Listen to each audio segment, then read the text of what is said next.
All right, hello. This is TJ Lindsay here, and today I will be going over the analysis of the Cheesecake Factory, the background and operations of the factory, how it fares, and how it's been doing strategy wise. The 10K report, which is going to be going over their current risk factors and their current strategies for the year that they've had along the way. We'll also be going over the COVID-19 pandemic for the Cheesecake Factory, how it affected them like many others in the restaurant industry. And finally, we'll be going over the conclusion of the Cheesecake Factory itself, how it fared during COVID, and what new strategies should take place for this company. So many people actually think that cheesecake started out in 1970s in California. However, it actually started out somewhere different. It actually came about in the 1940s in Detroit, Michigan. Founded by Evelyn Overton, she is of the mother of David Overton. At first, Evelyn had thought that she had no time to run the business of the Cheesecake Factory, although she had a unique variety and talent of making these cheesecakes after her children were born. But then, after her children were grown and raised and out of the house, she had decided to move to California. And it was with her son David's experience and knowledge that he helped grow the dream, make it come back alive again in California. And the company came back in the 70s. As soon as the company had opened up in Los Angeles, it was already a hit. David Overton had realized the dreams of his mother, Evelyn, had coming to fruition and realized why not go even further and quickly started to expand. From the 70s, the first restaurant had opened up until the 80s, the second and third, the 90s, it had expanded more and more up into the 2000s, where it started to become a more global chain restaurant. David had created one of the most unique and variety type restaurants in the food industry. That being the case because the Cheesecake Factory is not only a restaurant, it is a bakery and a bar. If we fast forward back into present time, the locations of the Cheesecake Factory now resides in Central America, the Middle East, and Central Asia. Now, what makes the consumers of the food industry so interested in cheesecake is the uniqueness of it different from other restaurants. Two reasons. One is the architecture of the Cheesecake Factory itself. It's very historic, very fancy. If you say the servers and waiters are well pressed and firmed, ironed, cleaned up well nicely, and the whole environment of the restaurant itself kind of brings the consumer itself back in time. The customers walk in and they feel a whole historic vibe to the restaurant when they walk in there.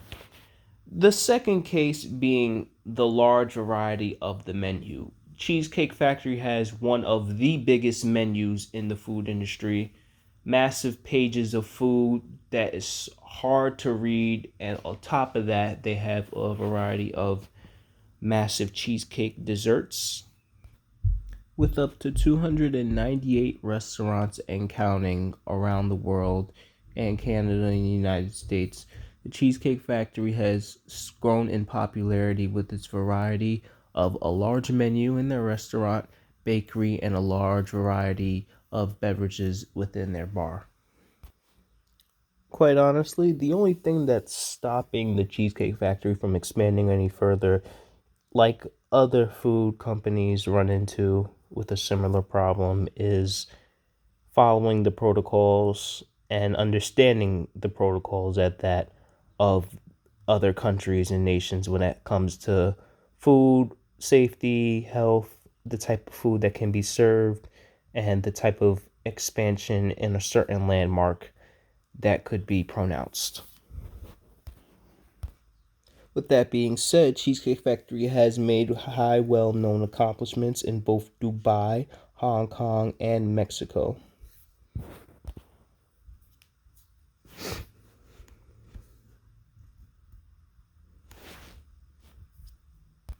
The internal environment of the Cheesecake Factory itself, as was mentioned before, is a very fancy, unique way to it.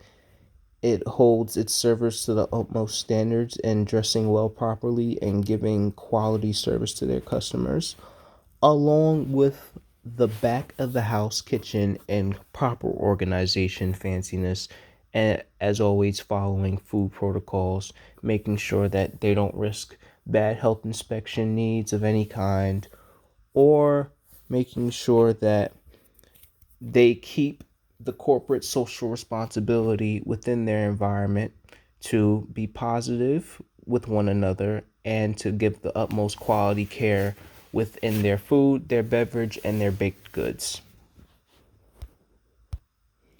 Looking at the overall 10K report of 2020 in December showed one of the worst years for the Cheesecake Factory overall.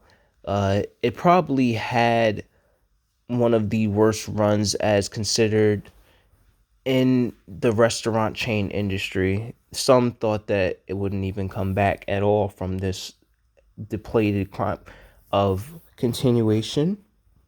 Besides COVID itself, there were other problems that the Cheesecake Factory was going with for quite a period of time. One of the examples could be the overhead costs that they were dealing with. Lots and lots of labor costs were going in to their expenses, and unfortunately when 2020 had hit, the sales had dropped and it couldn't cover for the expenses of many of employees that they had to owe money to, or many of assets and liabilities that need to be covered for. Now, overhead costs, the amount of labor itself was already a previous problem with Cheesecake Factory even before the pandemic had hit. So the pandemic had added additional problems for this factory and resulted in other methods of cutting down the employment, especially since laws had mandated around this time period for better minimum wage and better coverage for employees, especially those that are working within the food industry. Cheesecake had to make certain sacrifices within this time span of year to make sure that they could bounce back from the economic deficit that this company was dealing with. Another issue that Cheesecake Factory had run into, rather than the labor costs, was getting into the matters with SEC and legal issues that had fought with fraudulence of the performance of the sales within the factory itself. The SEC had pressed fines against the Cheesecake Factory for lying about the performance overall of 2020, giving them a higher increase in their expenses that had no choice but to pay off for. Up to $125,000 penalty as a warning, and to cease from any further violations or increased charges will occur into the new future for this company. So, from the current issues that were shown in the news of today, along with the 10K report of the Cheesecake Factory, there were certain strategies that had to be done in order for this company to bounce back. A good example of that, which was mentioned previously, was getting rid of unnecessary costs, liabilities that would not benefit this company in any way, and suspending any new ideas of being developed.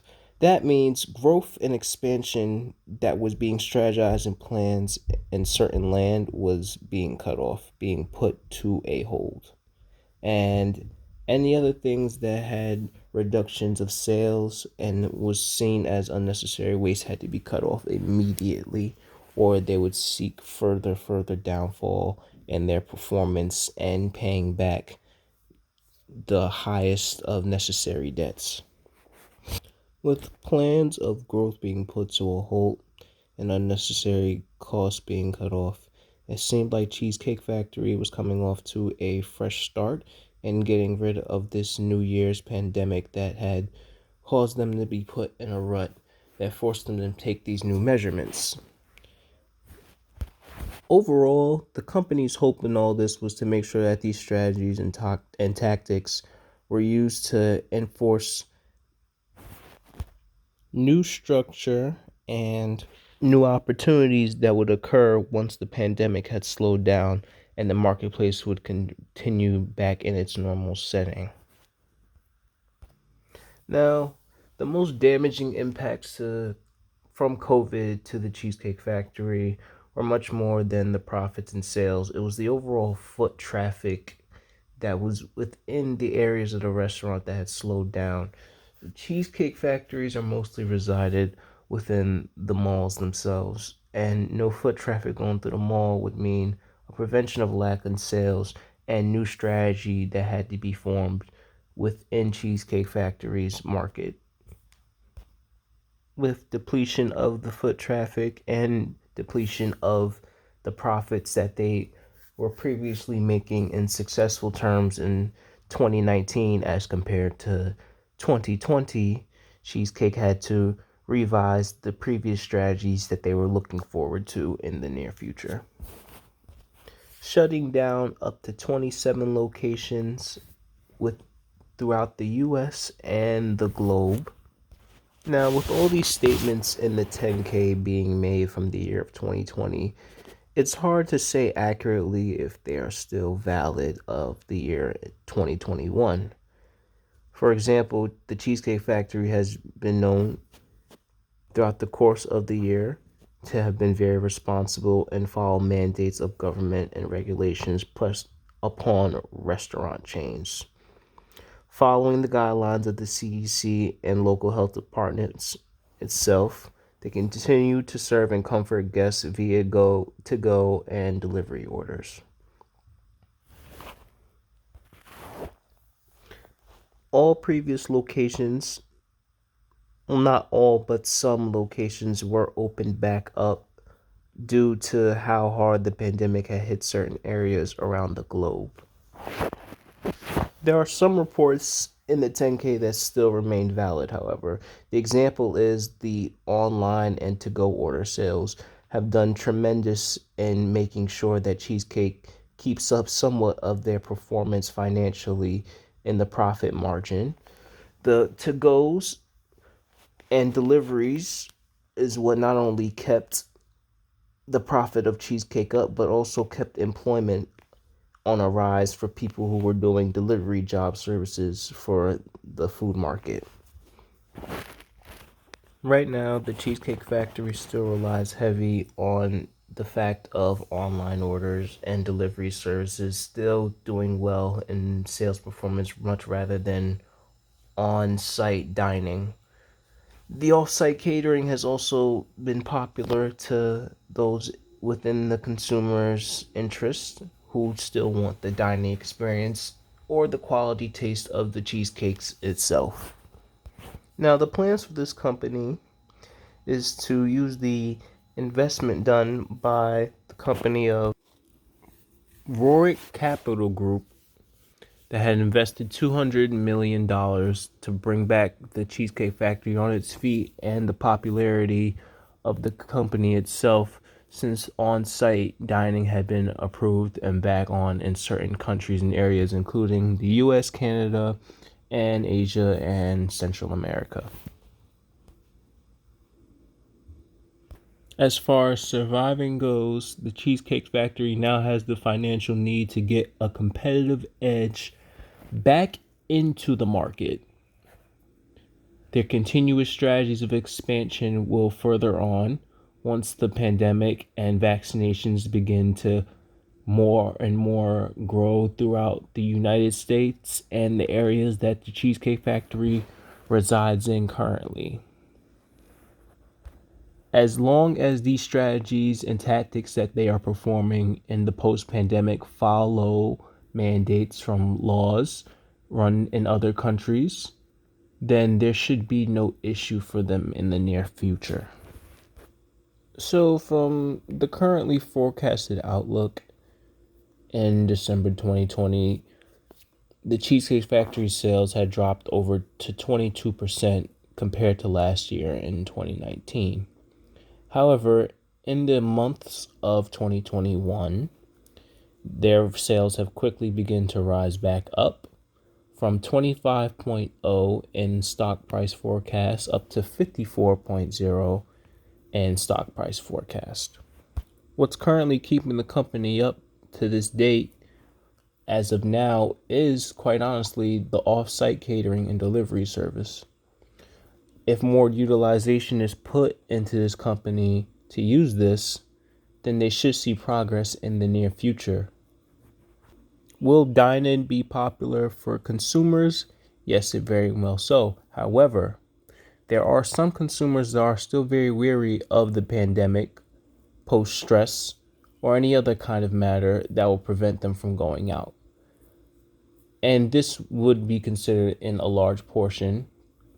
So the best possible option for Cheesecake Factory is continue the ideals of off-site catering and delivery service, especially including how well it did for this company over the course of 2020 and how it saved its sales. There is considerate of potential in the next 5 to 10 years for this company to keep utilizing off-site and delivery services. These two strategies were really important also, considering that it gave them a competitive advantage while at the same time still keeping up on the COVID-19 protocols.